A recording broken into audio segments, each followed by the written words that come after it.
Hey, welcome to Mama Mandala. I'm Hagar. It's a new moon in Aries, and we're in the midst of the season of Libra. And whether or not you believe in astrology, it doesn't matter because speaking about and exploring ourselves through archetypes, through a symbolic language, opens up pathways of discovering and creating different aspects of ourselves and also understanding one another more deeply. So, hey, welcome. The magic that we make with stories and with archetypes can go very deep in our own process of working on ourselves and making and shaping and molding who we are in the heat and in the intensity of life. So I'm glad we get to have this moment, and the heat of life as a spark of possibility is what Aries archetype invites us into. The Aries season ushers us into spring, just like Libra takes us into fall. They both are beginners of seasons. They kind of initiate a season, and they on the wheel of astrology, they complete one another because they are on opposite side of the spoke of the wheel.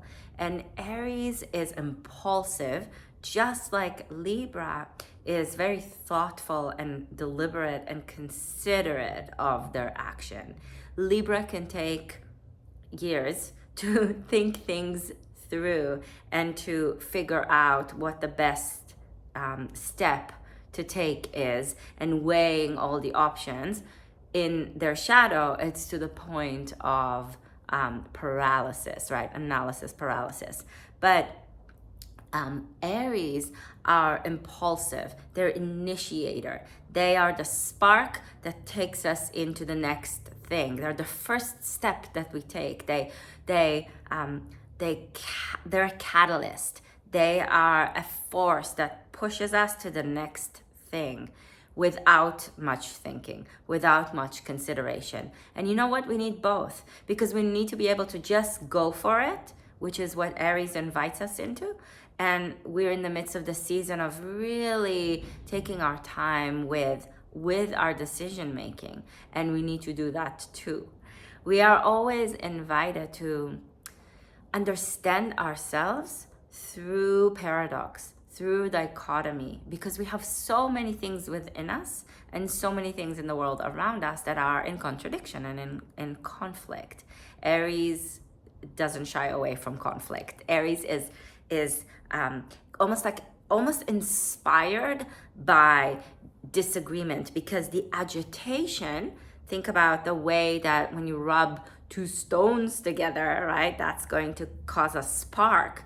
So Aries realizes that right where things get agitating and uncomfortable and rubbing against each other in ways that are both a turn on and a frustration, right? They walk the edge of attraction and aversion, of total desire and passion for something, and the absolute disgust in it, right? Like the feelings are very big, but they also go away pretty quickly. So with Aries, we're invited to spark a new conversation and a new relationship, to initiate a process. And when we do that right now in the northern hemisphere, we are moving deeper into fall, into autumn. And so with the spring-like energy of Aries, we're invited to recreate our relationship with different aspects of ourselves and with life through the lens of death, through the process of decomposition, through Libra's invitation to walk us into the possibility of harmony in the process of death and decay. Because without death and decay, life cannot exist, right? Without the way that the plant world dissolves its form into soil so that new forms can arise, no new forms will arise.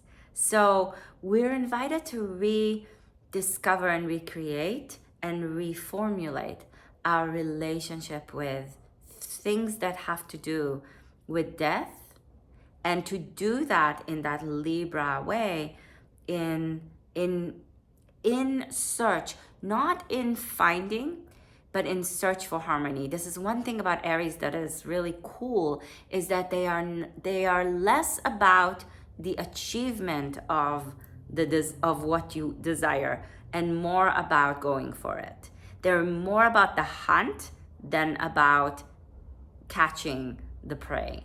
They're more about initiating this exciting movement towards something that you want than actually putting the work that is required once we get what we want, right? So and there is shadow and light to all of it, but there is this incredible invitation into change when we are coming into a conversation with Aries.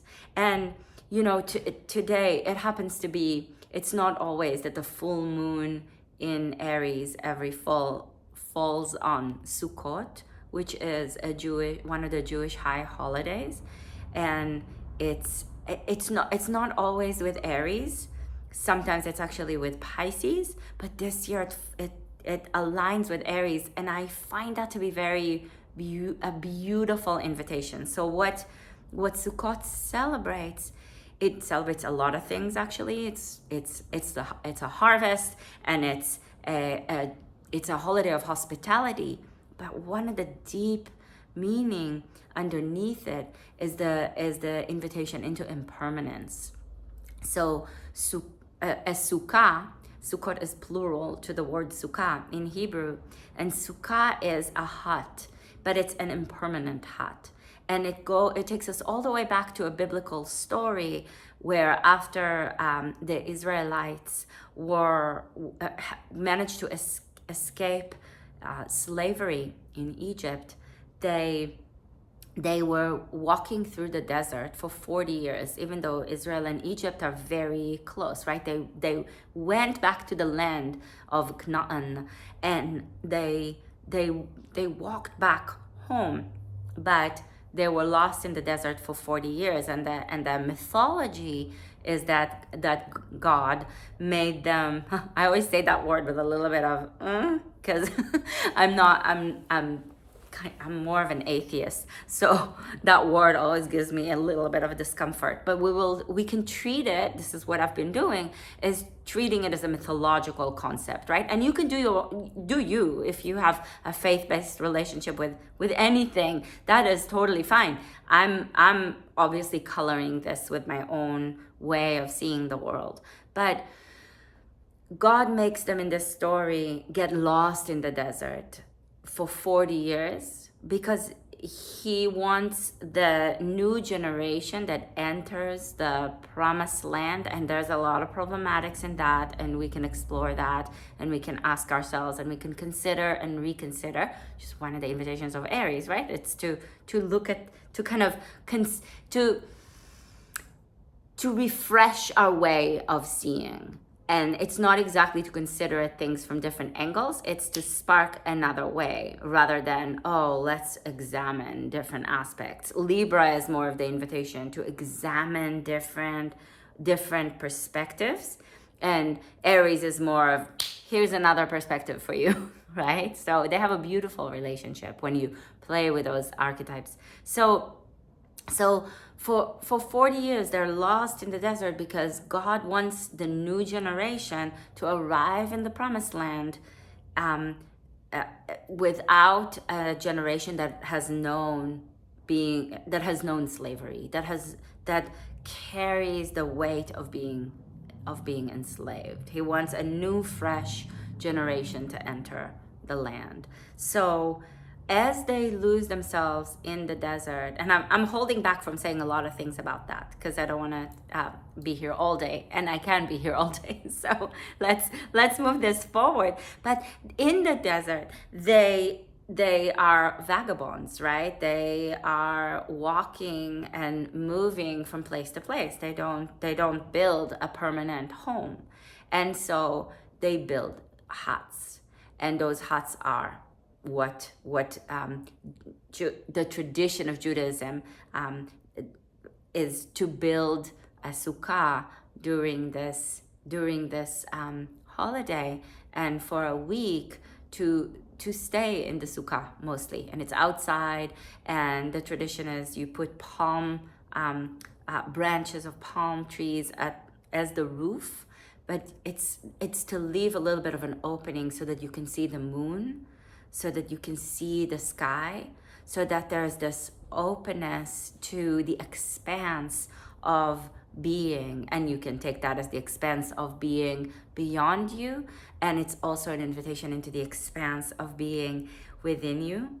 And the tradition is to host people and to go over to other people's Sukkot. So it's a holiday of hospitality, and it's a holiday of impermanence, because at the end of the week, you build it in the beginning of the week. You start to build it once Yom Kippur ends. You start to build the sukkah. You have a few days, and then you finish it, and you have this big meal, and people come over, and you bless the harvest, and you bless these different kinds of fruit and plants, and it's an invitation to engage in nature's impermanence. So you bless the seasonal harvest, and then the sukkah is going to be broken down at the end of the week, because it's all impermanent, because life is impermanent. And in the holiday, there's grief embedded in the celebration. There's the receptivity of the blessing, and we bless what we are harvesting, and we say thank you for the things in our life that have grown and have given fruit, and we eat it, and we share it with one another, because what's the point of doing it on our own? And we break it down. It's like Burning Man, right? In the desert, and at the end you burn it all, and you give yourself to the impermanence. And the invitation into impermanence is beautiful, because whether we like it or not, we are not going to be here forever. Nothing is going to be here forever. One day the sun will no longer shine either, right? Like nothing in this universe is forever. Change is at the core of it. And so there's an invitation to engage in the process of changing, to give ourselves to it, not only as surrendering to it, not only, oh, change is just going to do its thing, I'm going to give into it and see how life changes me. Some of it, yes. And there's this invitation to ask ourselves, well, in this life that is impermanent, who do I want to become? How do I want to mold and shape myself in the flames, in the desert, in the dust, in the winds, in the storms of life? How do I want to mold and shape myself in a period of time like now, where there's war in the world, where I guess there's always some war in the world, right? But where we're seeing so much trouble, so much pain, and we're witnessing it because of social media in a way that is live. And we're also, this is so important, I think, to remember, is that when we're witnessing what's going on through social media, we are getting it through the filters of the algorithms. We are getting it through the lens of what we're hovering over. So we're gonna get pieces of information through somebody else's way of seeing it, and we're not going to get all the other pieces that make the full picture. Now, we're never gonna get all the pieces that make the full picture, but we wanna learn about the other side so that we can form an opinion that is informed, that isn't just, oh, this is right, this is wrong, that's it. No, there's so much more to the story.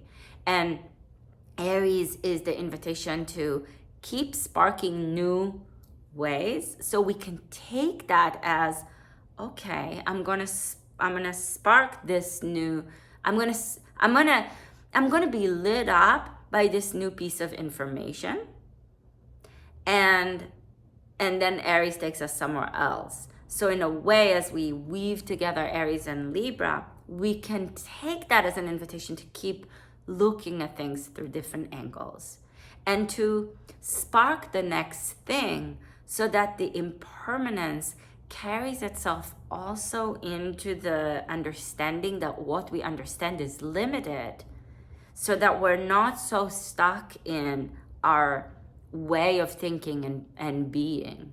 So that we, and it's important to also hold your ground and hold your values and hold what you understand, and be committed to your perspective and your vision, but it needs to be informed by more than just your own vision, right? So the spark of Aries invites us into that, and we can move ourselves around with the ability of Libra to consider things through different angles and to go into a relationship with life that is led by the desire for justice and evenness and balance. And we can then let the impermanence carry the way that we move into the conversation with more hope.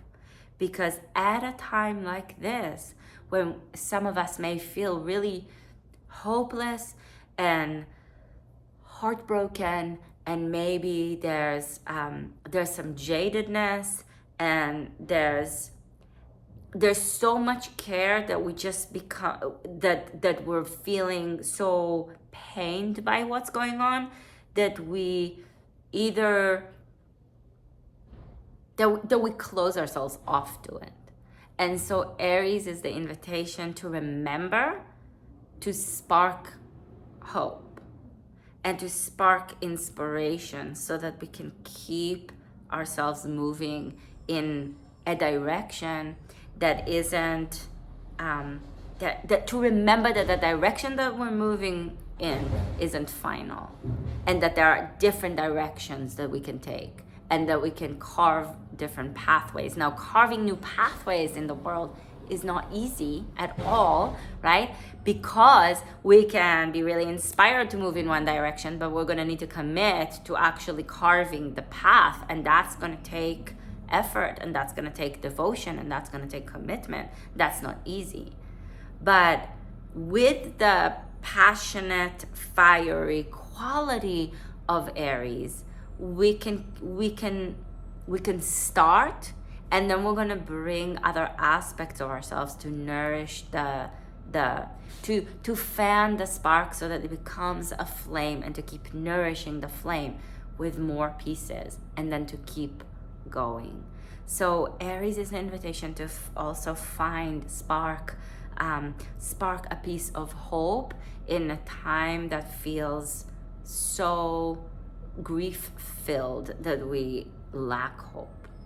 Okay, so and that's on the personal level of where we are in life, if we are dealing with disappointment and with heartbreak and with loss of different aspects of ourselves, and in society, in the world, on the world stage. So may this new moon, new moon, it's not a new moon, may this full moon bless you with the ability to see through the reflective light of it more of what is possible, more of what can be churned and turned and twisted and molded and shaped in your life. And in the way of Sukkot, in the way of impermanence, may we remember that while this time may feel so heartbreaking and difficult, we can rise through it and from it in new versions of ourselves that are not going to be exactly like the vision that we have of how we're going to be, because nothing is hardly ever as we've envisioned it. But it is still a process that we keep engaging in, because the creative power of shaping our lives and ourselves is the greatest invitation to engage in. The greatest possibility in our lives lives in the possibility of creativity. And you are a creative power. So don't forget that. Okay? So have a beautiful full moon. Have a meaningful full moon. Have a conversation with the different aspects of yourself and of your life. And whether you are Jewish and this culture and this cultural reference speaks to you on the ancestral line, fantastic. And if absolutely not, that's also great, because all of the world's cultures speak to each other and have conversations between one another, and we can learn a lot from one another. So keep your heart open and keep yourself moving. Dance a little bit, spark some conversation with yourself that is going to take you deeper into your commitment to how you want to change and transform yourself, your life, the world. Okay. Mwah. Thank you. Namaste.